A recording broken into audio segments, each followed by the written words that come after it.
Fala aí pessoal, sou Jorge Nicola, bem-vindos a mais um vídeo do canal, sempre bom ter vocês por aqui. Sem perder tempo, pedir para deixar like, se inscrever no canal e ativar as notificações. Hora de falar sobre Portuguesa versus Corinthians. Os times vão se enfrentar nas quartas de final do Paulistão, a Portuguesa como quarta colocada, o Corinthians como quinto. Na teoria, esse jogo deve ser confirmado pro Canindé. Próximo domingo, a Lusa jogando dentro de casa e a vantagem por ter tido melhor campanha, mas no conselho técnico marcado para essa segunda-feira, entre os dirigentes dos clubes classificados e o pessoal da Federação Paulista, teme-se que a federação sugira que o jogo aconteça no Morumbi. Importante registrar que os mandos nessa fase decisiva quase sempre são da federação. Então, se a Federação Paulista bancar que quer que o jogo aconteça, por exemplo, no Morumbi, existe essa possibilidade real. Antes de gravar o vídeo, conversei com Alex Bourgeois, que é o presidente da SAF da Portuguesa, e ele disse, abre aspas, só vamos jogar no Morumbi se for imposição da federação. Jogar no Canindé para nós é muito importante. Só para lembrar que a Lusa foi quarta colocada com 15 pontos em 8 jogos, graças a 5 vitórias e 3 derrotas. Nesse domingo, na saideira, na última rodada da fase de grupos, mais uma vitória na condição de visitante. De virada, a Lusa bateu o Mirassol por 2-1. Os gols da Portuguesa de Maceió, que passou pelo Mirassol sem conseguir jogar na temporada passada, e Everton.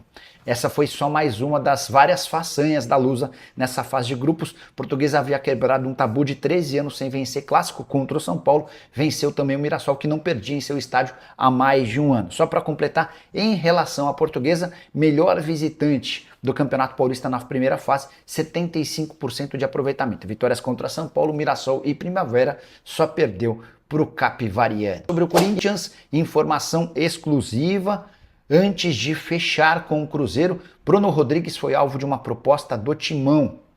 O Corinthians soube na sexta-feira que o Cruzeiro havia avançado nas tratativas com o Bruno Rodrigues, atacante que pertence ao Palmeiras. Marcelo Paz pegou o telefone e tentou impedir esse acordo, oferecendo condições melhores do que as do Cruzeiro. O Cruzeiro fechou com o Palmeiras, empréstimo até o fim da temporada, com metade dos salários pagos pelo Verdão. Bruno Rodrigues ganha na casa dos R$700 mil mensais, 350 mil do Palmeiras, 350 mil do Cruzeiro. O Corinthians topava bancar a maior parte desses vencimentos, mas para o Palmeiras e para o Bruno Rodrigues era mais negócio que o acordo fosse fechado com o Cruzeiro. Palmeiras assim não vê um atleta seu jogando no rival, algo que pode lhe causar problemas ao longo da temporada, e o Bruno Rodrigues reencontra o Cruzeiro, onde foi muito bem na temporada de 2023. Importante contar que Paulo Pesolano, técnico do Internacional, também fez força no último fim de semana para que, em vez de ir para o Cruzeiro ou para o Corinthians, Bruno Rodrigues virasse reforço colorado. Bruno acabou optando pelo acerto com o Cruzeiro e está tudo acertado. A tendência é que o anúncio aconteça nos primeiros dias de carnaval, nos primeiros dias dessa semana, ainda durante o carnaval. Só para completar sobre o Timão, Corinthians venceu o São Bernardo com mais uma ótima atuação do volante André, menino que está super bem na fita, tem sido avaliado pela Inter de Milão. O Samir Carvalho chegou a dizer que já há uma proposta de 15 milhões de euros recusada. Conversei com gente do Corinthians e também com o staff do jogador, não tenho essa informação, mas sei que a Inter de Milão monitora o atleta, tem a intenção de contratá-lo na metade do ano e parece que é questão de tempo para que essa oferta chegue. Corinthians, que com a vitória terminou na quinta colocação no Campeonato Paulista, enfrenta a Portuguesa, quarta colocada. Só para completar em relação ao Timão, registrar que Yuri Alberto saiu machucado. Lesão que parece séria, lesão muscular. Resta saber se ele vai ter condição de enfrentar o Atlético Paranaense quinta-feira na Arena da Baixada, Campeonato Brasileiro, e possivelmente no domingo contra a Lusa. A tendência é que o Yuri pare por algumas semanas. Assim que tiver qualquer novidade sobre o tema, eu conto para vocês. Beleza? Memphis Depay quase virou reforço de uma equipe francesa em janeiro. Nos últimos dias, uma emissora de TV afirmou que o Nice abriu tratativas com o jogador e que Memphis gostou da possibilidade de defender o clube francês. A informação é do jornalista William Umberset. Ele afirma que o camisa 10 chegou a aceitar a proposta do Nice, o negócio acabou barrando por causa do técnico Claude Puel. Ele entende que o Nice precisava de um atacante de lado de campo com mais velocidade. Não é bem o caso do Memphis. Outro ponto que pesou contra a chegada do Memphis se deu pelo fato dele ter uma personalidade, na visão do Claude Puel, muito forte. Então havia preocupação de que o Memphis chegasse e bagunçasse o vestiário. Diante do veto do treinador, o Nice desistiu do acordo e Memphis Depay permaneceu no timão. Vale a lembrança de que o Memphis tem contrato até a metade do ano, mas se pintasse proposta em janeiro, o Corinthians poderia ficar com até 5 milhões de euros. A tendência é que o holandês vá embora no meio do ano, a não ser que ele aceite uma enorme redução salarial. Hoje ele custa ao Corinthians 6 milhões de reais por mês. Para completar, registrar que o Memphis deu uma entrevista a Romário, afirmando o seguinte, abre aspas, em termos de impacto e grandeza, o Corinthians se compara com Barcelona e Manchester United, mas em termos de torcida não dá para comparar. O que eu vi na Neoquímica Arena não encontrei em nenhum outro estádio do mundo. Memphis enchendo a bola do Corinthians e da torcida alvinegra para fazer aquele filme. O Corinthians que recusou 2 propostas por Hugo Souza conseguir descobrir os valores sugeridos por clubes da Europa. A primeira proposta chegou em dezembro. No dia 4 de dezembro, o Milan entrou em contato com dirigentes alvinegros. Corinthians, decidindo a Copa do Brasil, pediu que essa conversa acontecesse um pouco mais para frente. No mês de janeiro, o Milan apresentou uma oferta de 9 milhões de euros. Esse valor era fixo e poderia haver bônus. Corinthians descartou qualquer tipo de negociação na hora. No mês de fevereiro, para ser mais preciso, no dia 4, houve uma nova investida agora do Beşiktaş. O clube turco estava disposto a pagar 10 milhões de euros fixos, pagando o restante em bônus, atrelados à meta. Nos 2 casos, o Corinthians nem quis abrir conversas.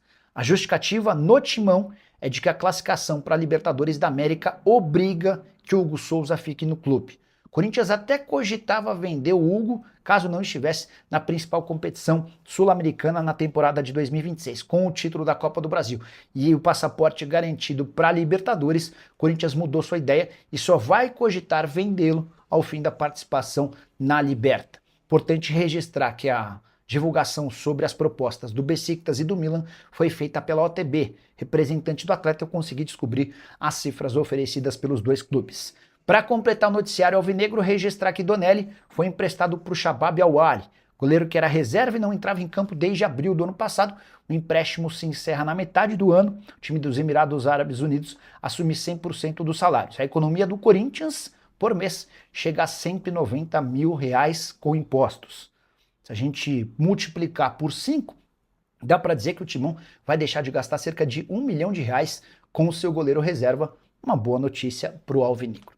Olha, não, é melhor você falando, sabe do que? Do Corinthians. Que ganhou de 1-0 do São Bernardo, gol do André. Vamos ouvir personagens dessa vitória importante, classificação que venha a Portuguesa. E o Yuri machucou, bebê. Se contraem, se rompem. Aí precisa interpretar qual foi o grau. Se ele precisou sair, sentiu fortemente, e parece que ele já teve alguma coisa nessa região, é possível que ele tenha feito uma pequena lesão muscular ou média lesão muscular, o que, na minha opinião, dá falando aqui muito, sem nenhuma base de ter visto exame, imagem, mas pelo que se vê ali no campo, é para ficar uns 10 dias quieto. Se for isso, acho até bem otimista. Eu estou sendo otimista para exatamente torcer por ele, né? O Guidon teve um estiramento na mesma região e o Dorival calculou isso. Aí ele perderia o jogo contra o Furacão e contra a Portuguesa. O importante foi ter saído logo, não ter continuado. Muitas vezes o jogador quer continuar, fala pro meu, não, tá bom, o Bidon vai. Sentiu no primeiro tempo do derby, ficou o jogo todo. E aí há um agravamento. Então o Yuri, já mais experiente, saiu. Mas o fato, ele saiu carregado, né, do estádio. Saiu do... Assim, ele não conseguia botar o pé no chão. Então isso não preocupa mais? Mas preocupa, claro que preocupa. O sintoma é nítido que foi algo maior do que uma pequena lesão. Então, se for uma coisa nesse nível, aí são 3, 4 semanas. Ixi. Aí é grau 2, né? Aí é preocupante. Tudo é preocupante, mas claro. Quanto mais tempo ele permanecer fora numa fase bem decisiva, porque o Brasileirão tem uma pausa, mas daqui a pouco tá aí de novo, não é? E temos o campeonato estadual funcionando. Valeu, fiel! Tamo junto demais. Aqui é o Radar Corintiano. Sempre na cola das notícias do Timão, do jeito que o corintiano gosta. Se você curtiu o vídeo, já fortalece aí com o like, porque isso ajuda demais o canal a crescer. Aproveita e compartilha com aquele parceiro que vive falando de Corinthians o dia inteiro. Se inscreve aí também, porque aqui todo dia tem resenha, tem notícia quente e tem aquele papo reto sobre o nosso Coringão. Se cuida aí!